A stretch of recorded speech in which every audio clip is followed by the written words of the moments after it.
I know I've been on a Divorce Diaries rant for quite a while now, but I just want to take a break to just remind you about this podcast and how I record it. If you haven't heard about Anchor by Spotify, it's the easiest way to make a podcast with everything you need in one place. Let me explain. Anchor has tools that allow you to record and edit your podcast right from your phone or computer. When hosting on Anchor, you can distribute your podcast everywhere. Seriously.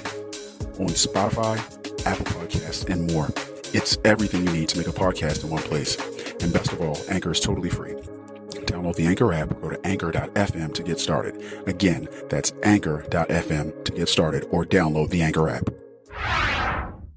This guy is nuts. Is he really making daily recordings of his possible divorce and releasing it as a podcast? They both cheated on each other? She's making six figures and still doesn't contribute to any joint endeavors financially? Why is she still with him? Why is he still with her? I can't wait for the next episode. This helped me be a better wife. So this is how men think. I hate my husband less now. I understand my wife more now. These are some of the listener comments to the Divorce Diaries podcast. All over the map, I know. These anonymous accounts of events should resonate with anyone that has been married, is married, or is preparing for marriage, and helps couples avoid pitfalls as they might prepare for marriage. Entire seasons are released on Patreon weeks before anywhere else. At Divorce Diaries Podcast Patreon page. Link in description. Now for today's episode. This was one of the things that I said. That statement came to mind, I won't hold my breath. I won't hold my breath. But something finally happened. I learned a lot because I didn't realize so much time had gone by. Like I told you in the last entry, like my wife and I had a really big, bad blow up that got physical, and it just did. And I ended it. And it was bad. I realized for me to have done what I did, I must have been really, really, really angry to respond that way. Doesn't matter what my wife did. Doesn't matter how she behaved, whether it was mature or not, whether it was good or not, whether I was anything physical happened from her toward me, nothing. It doesn't matter. I shouldn't have done what I did. Which I did not hit her. Just put that out there. I don't know. But there's obviously some significant anger that I had because I wasn't able to. It wasn't the alcohol. Yes, I was drunk, and so was she, and that definitely contributed for both of us in our actions. But I should have never done what I did, because I should have never lost control of myself emotionally, physically, drinking too much, because we were having a great time and I was just on cloud nine. We were at this comedy show and I'm just like, we're having a great time. And I'm one of the folks, I don't drink super often, but I drink when I'm in a good mood, I'm having a good time, I'm enjoying my company, and I was doing all of those things, or at least I really wanted to do all those things. I wanted to make them all happen that night, and I was indulging. And how I responded just showed, I guess, just how angry, hurt, and bitter maybe I still am and was over a particular thing. And that while if I would have said, I won't hold my breath, I would have held my breath for something that I'd been waiting for after my wife talked to me a couple of days ago for 5 years. I didn't know so much time had gone by at all. But it did. And she said, this was out of nowhere, this was unsolicited. She, which I used to solicit for this a lot. I wanted to always tell my wife, this is how bad you hurt me. This is what your actions did. This is how it hurt our marriage. This is how it hurt our family. Don't you understand that you did wrong? Don't you understand you should apologize? And I would just try to force that out of her. Get her to understand, make her understand. That was very much the controlling side of me. And now I'm like, you can't do that to a person. If a person wants to apologize for something that they did, they'll apologize. If they don't want to, they won't. And my wife said to me a couple of days ago,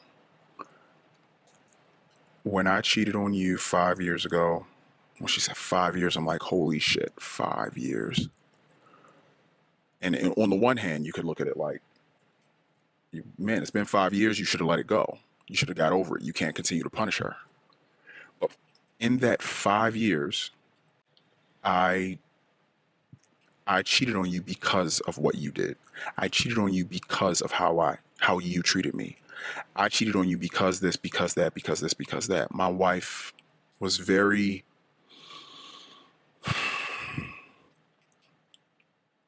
she was very convincing, because I really, really, really do respect my wife.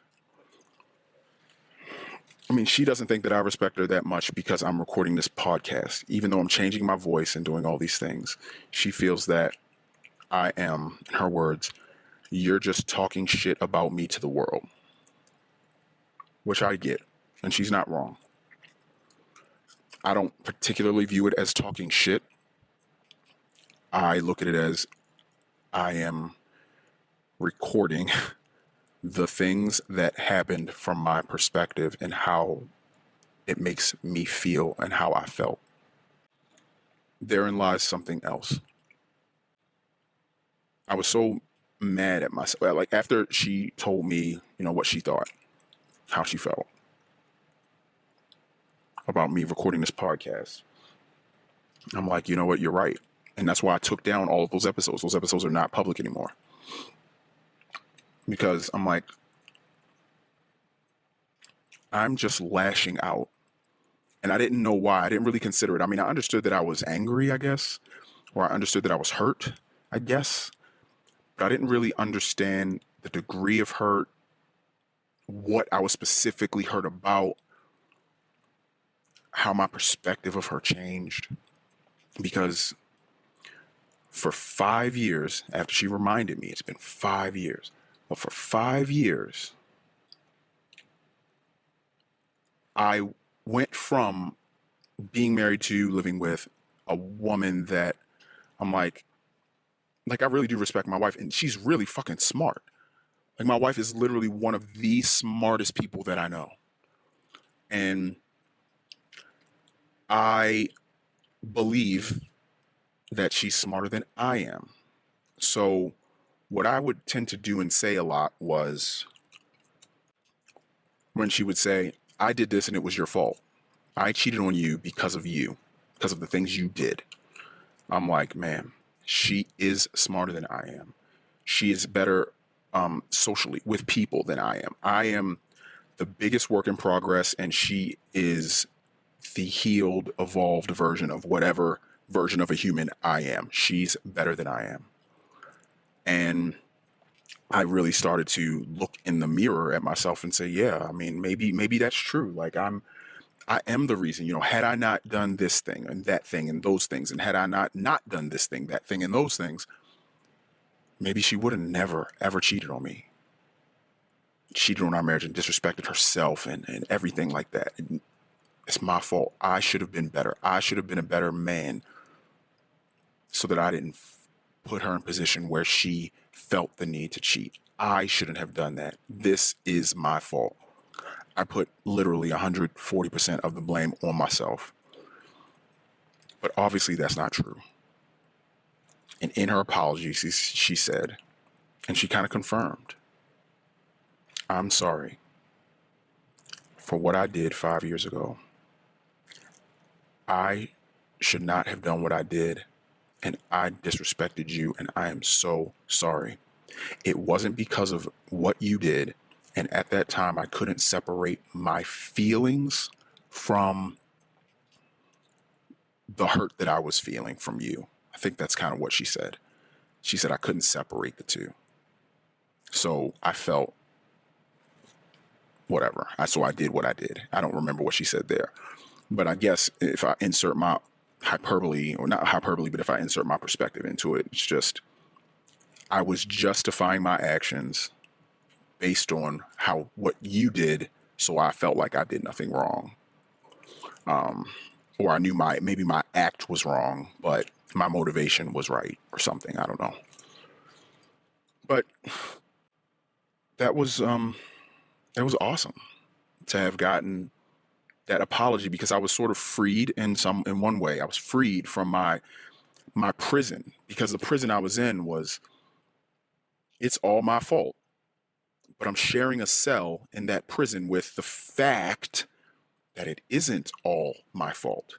It takes two to tango. My wife has agency. She made her own decisions. She did what she did. So how can I take 100% of the blame for something that I'm not 100% responsible for? But yet I was doing that to myself. So I was inflicting trauma on myself. I was likely inflicting trauma on her, our relationship, because over the 5 years after she reminded me, I guess what I learned was, over the 5 years, my wife wasn't able to be accountable over 5 years. My wife was able to blame me for her affair for 5 years when I had the first thing and everything since, it's just like, I'm so sorry. I shouldn't have done that. I should have handled that a different way. I shouldn't have sought comfort with someone else. I'm sorry. I should not have done that. You are important to me, and I'm sorry. And it was just a broken record of that. There was one time, I think, maybe twice, that she tried to ask me, like, why did you do it? Yes, I tried to say, well, one, again, there's no excuse for why I did what I did. You and I should have talked more about these things.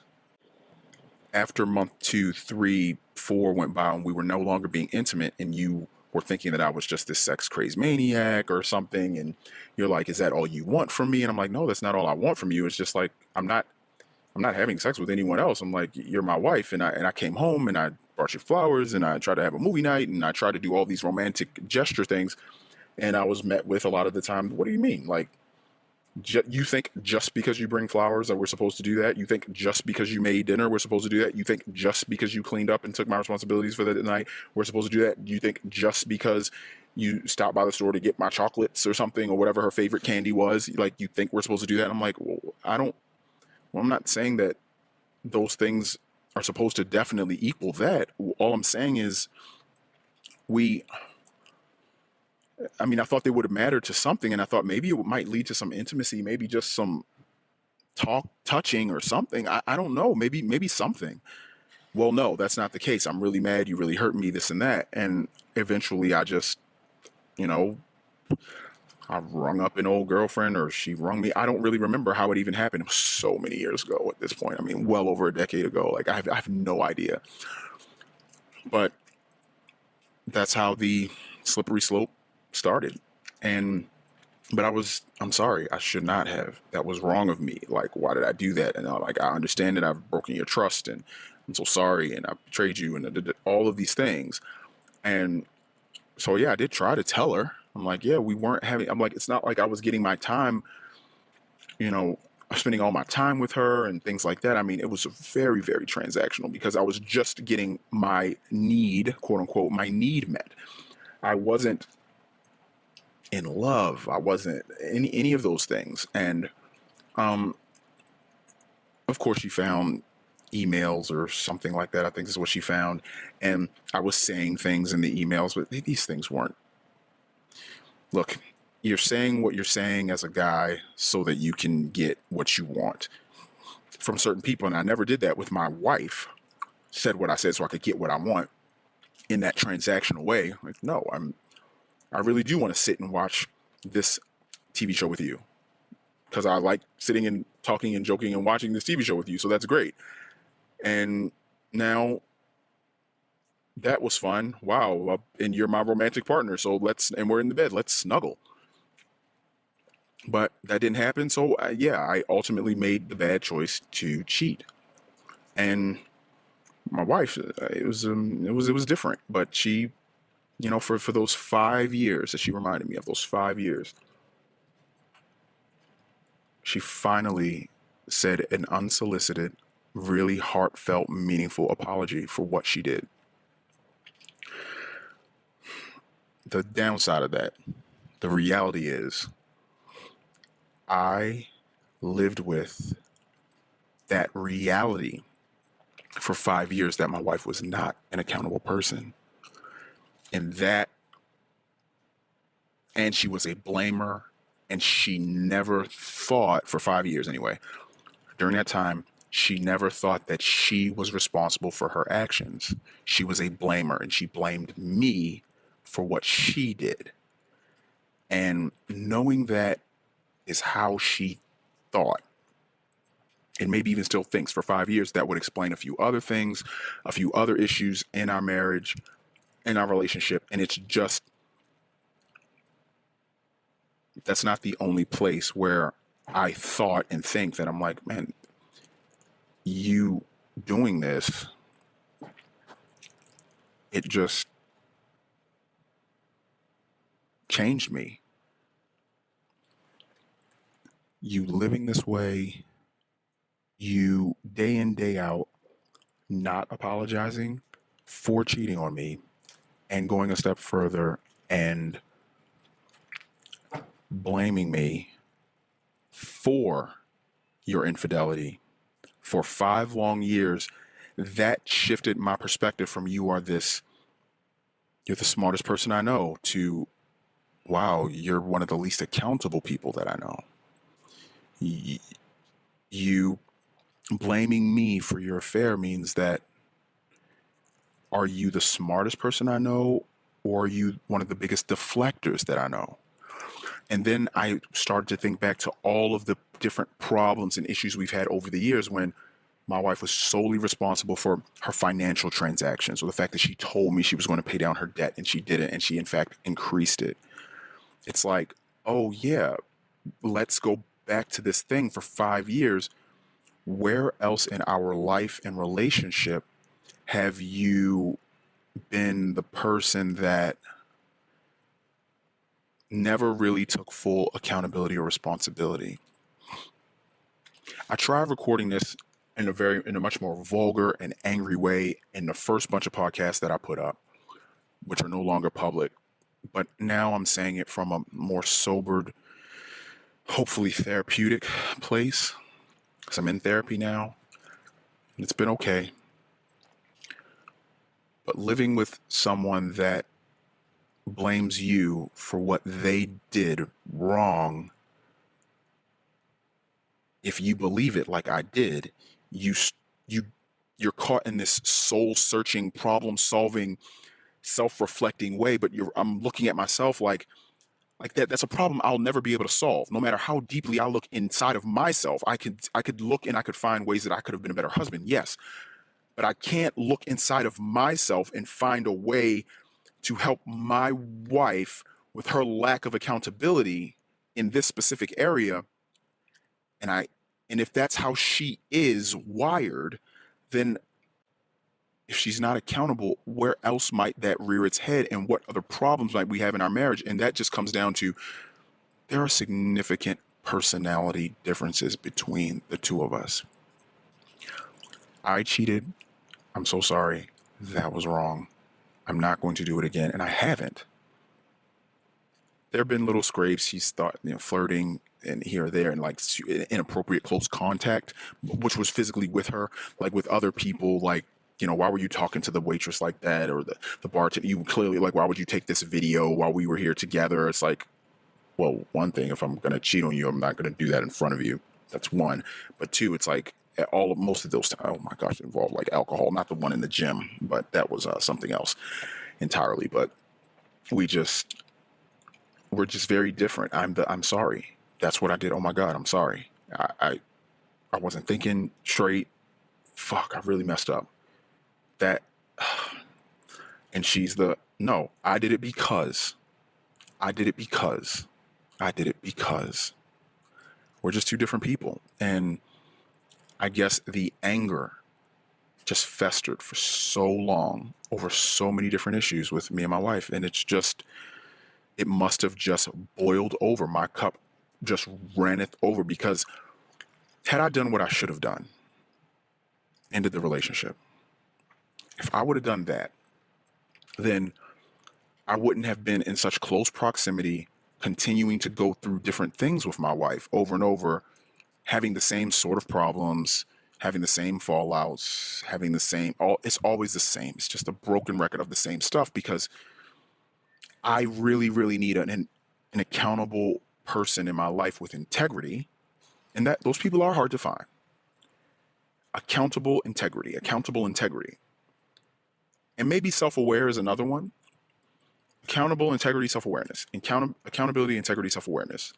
And my wife, like, of her own admission, for the 5 years after she cheated, she wasn't accountable. She said something where she said, hey, the guy that she was having an affair with, she's like, he's even willing to talk to you. And tell you that there's nothing going on between us. Why don't you guys just get together so he can tell you, so you can hear him tell you? And this was after their affair had already started. So she was willing to put me in the same room with him so that he could lie to me. And I guess I must have put something forward in the air. I must have given her the impression that I was so gullible that I would believe some random guy that I've never met, that we worked at the same installation with, that when he tells me, bro, there's nothing going on, man, she's just a friend, while he's having sex with my wife. And I asked her, I said, were you actually really going to get us together? She's like, yeah, at that time, how I was thinking I would have. And I'm like, wow. Oh my God. I would have never thought to do anything like that. But that was something that she thought to do. So me staying in that marriage, I guess it just eroded me, and it changed me, and it angered me, and it frustrated me. And then when we have this physical thing, I don't know where the rage comes from, because I hadn't even known it was there, but it's just there. And it's just like, boom, and I explode. And I respond in a very bad way. So in this diary entry, all I can say is just try to be self-aware and self-accepting. If you are like me and you just really need integrity, just understand that that's what you need, and you should probably seek that. Evaluate if you have it in your relationship currently.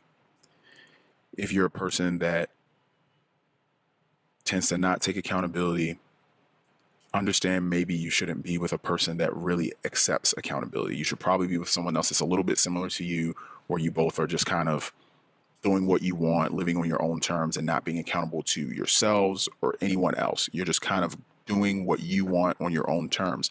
There's nothing wrong with that. The only wrong thing is if I get with someone like my wife and I put her in a position where she's got to own her shit. That wasn't fair for me to marry her if I didn't yet know myself enough to know if I needed someone that was full of accountability and integrity, or if I was gonna know someone that, like, I didn't know. I didn't know. Because I'll be honest, in my diary entry, why I cheated, like, I'm gonna be honest, men and women cheat in different ways for different reasons. Me being intimate with another woman literally has nothing to do with my wife. I am a man.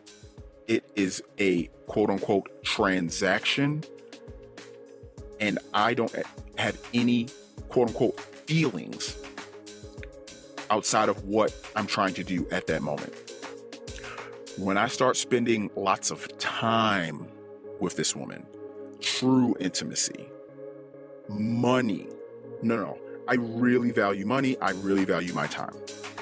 When I start spending that on someone else, that's when, whoa, you've really got something to worry about now. You really, really, really have something to worry about. But if it is sex, well, for me, it's sex, and it stops there. Women can't just have sex. They have to connect first to have sex second. So you need to understand, and I now understand. If my person is thinking about cheating, our relationship is already done. Because that means you're connected with another man. Because we don't think of sex, men think of it more transactionally. Women are definitely more intimately involved. So, yeah, while I didn't have to hold my breath for the rest of my life, I actually didn't think she would ever apologize for what she did or understand what she did. I appreciate that she gave it to me. I appreciate it a lot. But I did have many years of living and accepting that person that didn't have accountability or integrity or would take ownership of their shit. Wow, that was the Divorce Diaries podcast. The Daily Saga will continue tomorrow.